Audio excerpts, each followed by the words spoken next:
Adakah ada antara tiga golongan ini yang masih belum berkahwin, yang ingin berkahwin, dan baru berkahwin?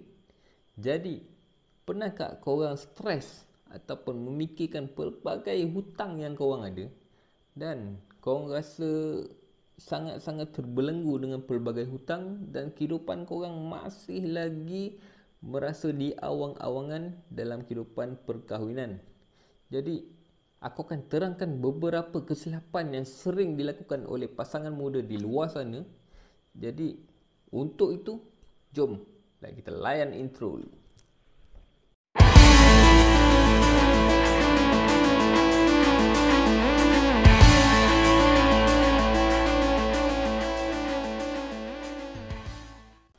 Hai, Assalamualaikum dan salam sejahtera. Salam kembali di UF Blog Channel.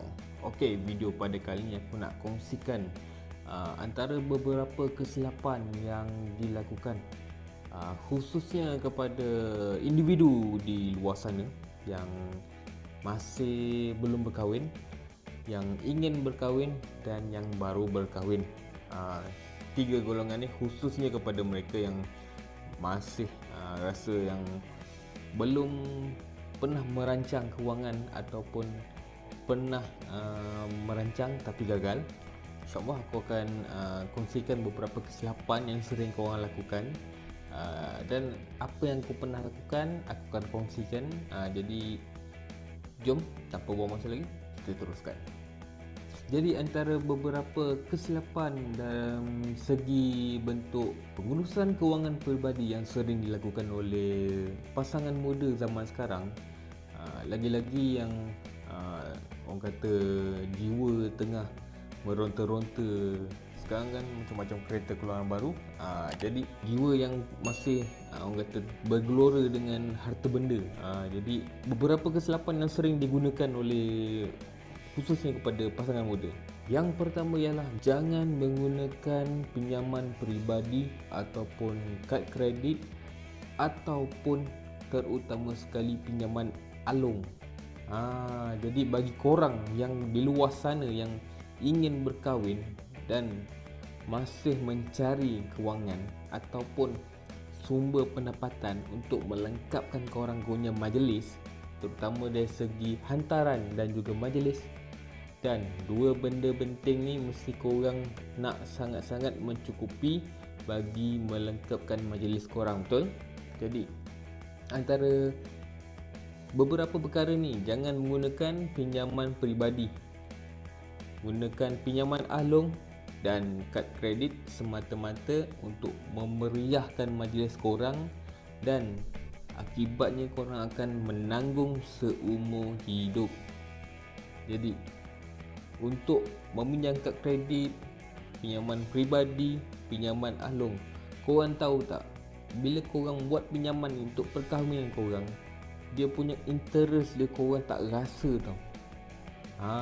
Jadi korang pinjam 10,000 untuk berkahwin dan korang akan membayarnya terutama dari pinjaman alung.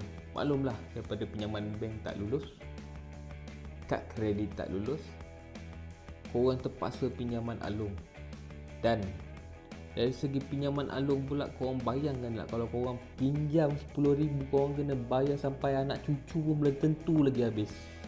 Dan korang rasa kat situ korang punya kehidupan akan terancam di masa akan depan. Ya, di masa akan datang korang akan rasa berbagai liku-liku. Jadi di luar sana macam-macam nak kena, simbah cat, rumah terbakar gara-gara korang tak membayar hutang. Jadi antara beberapa kesilapan yang sering dilakukan oleh anak muda, sering melakukan pinjaman peribadi, pinjaman kad kredit dan ahlong. Antara tiga ni yang menyebabkan korang akan sering bergaduh sesama sendiri. Dan apabila korang berkahwin, korang tahu tak, bila korang buat antara tiga pinjaman ni, jadi pasangan muda akan mudah bergaduh atau bertengkar gara-gara hutang. Jadi korang nak buat perkahwinan korang dalam bentuk hutang? Adakah orang rasa korang perlu buat perkahwinan ni secara hutang ataupun buat secara sederhana untuk membuatkan raja sehari korang tu lengkap? Yelah, orang kata buat raja sehari kan seronok, ibaratkan macam wah aku seorang raja satu hari. Tapi adakah kehidupan korang dalam masa sehari? Jadi fikir-fikirkanlah, adakah korang patut buat pinjaman untuk perkahwinan? Dari segi pinjaman ni pun boleh menyebabkan penceraian semakin meningkat gara-gara hutang. Okey, jadi itu antara kesilapan yang pertama dari segi pengurusan wang peribadi, khususnya kepada mereka yang masih muda dan ingin berkahwin dan baru berkahwin. Okey, antara kesilapan yang kedua ialah elakkan korang membeli kenderaan ataupun kereta, khususnya kereta ataupun rumah, jika korang masih belum mampu lagi untuk menampung perbelanjaan korang. Jadi aku faham jiwa kita sebagai anak muda, kita inginkan kenderaan yang mewah, kita inginkan rumah yang besar, kalau boleh nak 2 tingkat, tak nak yang 1 tingkat. Jadi kalau korang masih belum mampu lagi untuk mengawal korang punya kewangan, jangan mudah untuk membuat pembelian kenderaan seperti kereta dan rumah. Gunakan apa yang ada dulu. Kalau korang mampu beli motor, kehidupan untuk guna motor dahulu. Jangan pernah malu untuk gunakan kenderaan apa yang kita ada. Bila korang dah rasa mampu, guna kancil pun tak apa. Biasa nampak guna kancil pun tak apa. Nampak macam orang nak kata apa lantaklah. Janji kita boleh bawa seharian, kita boleh ke mana-mana, tak usah malu. Dan untuk pengetahuan korang, hutang kereta dan hutang motor ni adalah pembelanjaan tetap. Kalau korang yang masih belum pandai untuk menguruskan kewangan peribadi, jangan pernah untuk mengambil hutang seperti 2 perkara ini. Setiap bulan korang mesti bayar secara konsisten. Akibatnya bila korang tak mampu untuk bayar kenderaan seperti kereta ataupun rumah secara hutang, selepas berapa bulan kereta kena tarik, rumah kena setam. Korang kena fikir tak, keluarga korang nak kena berempat kat mana selepas ni? Jadi kalau korang betul-betul nak beli rumah dan kenderaan seperti kereta, korang kena menghadkan pembelanjaan korang. Okey, dari segi menghadkan pembelanjaan korang dan cara simpanan, aku akan kongsikan video akan datang. Jadi untuk korang yang masih belum berkahwin, ingin berkahwin dan baru berkahwin, 3 individu ni perlu korang menghadkan perbelanjaan tetap korang. Contohnya dari segi 10% hingga 20% perbelanjaan daripada gaji bersih korang kena manage, kena uruskan. Dan kalau korang masih belum mampu lagi untuk mengawal perbelanjaan korang, apabila korang tetap juga nak berhutang, korang akan rasa untuk cari penyakit diri korang sendiri. Jadi itu antara nombor 2 kesilapan yang sering dilakukan oleh pasangan muda di luar sana yang ingin berkahwin, yang masih belum kahwin dan baru berkahwin. Korang jangan ataupun elakkan membeli kenderaan atau rumah jika belum mampu. Okey, antara yang ketiga kesilapan yang sering dilakukan oleh pasangan muda di luar sana ialah elakkan membeli barangan secara hutang. Contohnya perabot, pinggan, mangkuk yang mewah lah, TV ataupun yang setakat bawah 10,000 ke bawah tu, elakkan berhutang. Kalau boleh korang simpan secara konsisten, korang beli secara cash. Jadi untuk berhutang di bawah tersebut sangat merugikan. Jadi pasangan di luar sana sangat suka berhutang, terutamanya hutang-hutang yang tak boleh, yang tak patut korang buat untuk perkara tu.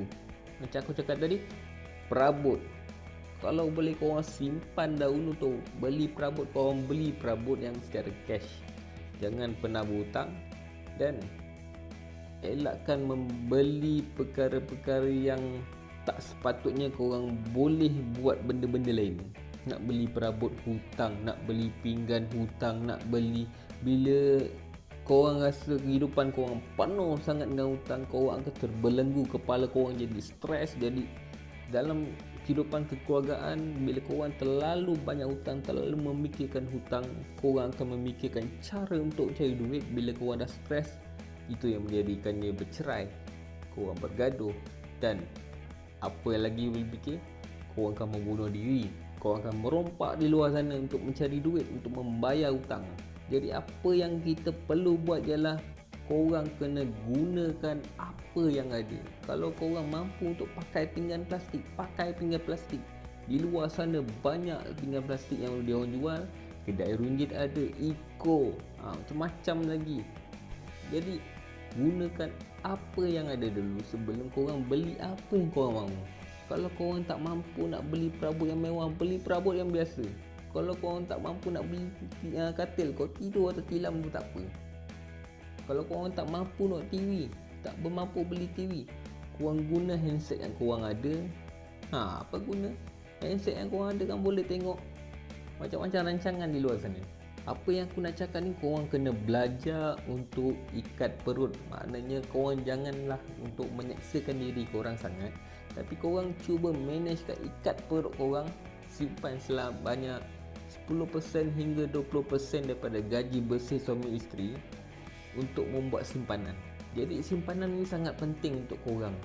Kalau korang tak mampu untuk berhutang yang berlebih, jangan ambil kesempatan. Dan korang buat simpanan ni penting untuk masa-masa kecemasan dan masa akan datang. Itu yang sangat penting dilakukan oleh pasangan-pasangan muda yang di luar sana. Terutama sekali macam aku sendiri pun sama. Aku selalu buat simpanan dan aku selalu buat wang cemasan untuk di masa akan datang. Kelak-kelak suami perlukan kerja yang kata sekarang kan tengah kerja yang tengah susah cari. Jadi wang-wang cemasan itulah yang kita selalu guna, betul. Isteri yang nak bersalin ataupun sedang mengandung perlukan rawatan. Jadi wang cemasan yang perlu kita gunakan, betul. Jadi itu antara 3 kesilapan yang sering dilakukan oleh anak muda ataupun pasangan muda yang di luar sana, yang mereka tak faham cara pengurusan wang peribadi diorang. Jadi itu antara 3 kesilapan dan korang perlu praktikkan. Dan cara-cara simpanan wang aku akan terangkan di masa akan datang. Jadi kepada mereka yang di luar sana dan khususnya yang baru menonton video aku pada kali ini, jika korang rasa video pada kali ini sangat bermanfaat untuk korang semua, korang bantu aku dengan klik butang subscribe dan klik butang loceng di bawah untuk notification video aku akan datang. Dan jika korang suka video pada aku kali ini, korang kena klik like dan share kepada semua sosial media supaya mereka di luar sana tidak melakukan 3 kesilapan wang pengurusan peribadi diorang di masa akan datang. Jadi itu saja video aku pada kali ini. Itu saja. Assalamualaikum warahmatullahi wabarakatuh. Sas.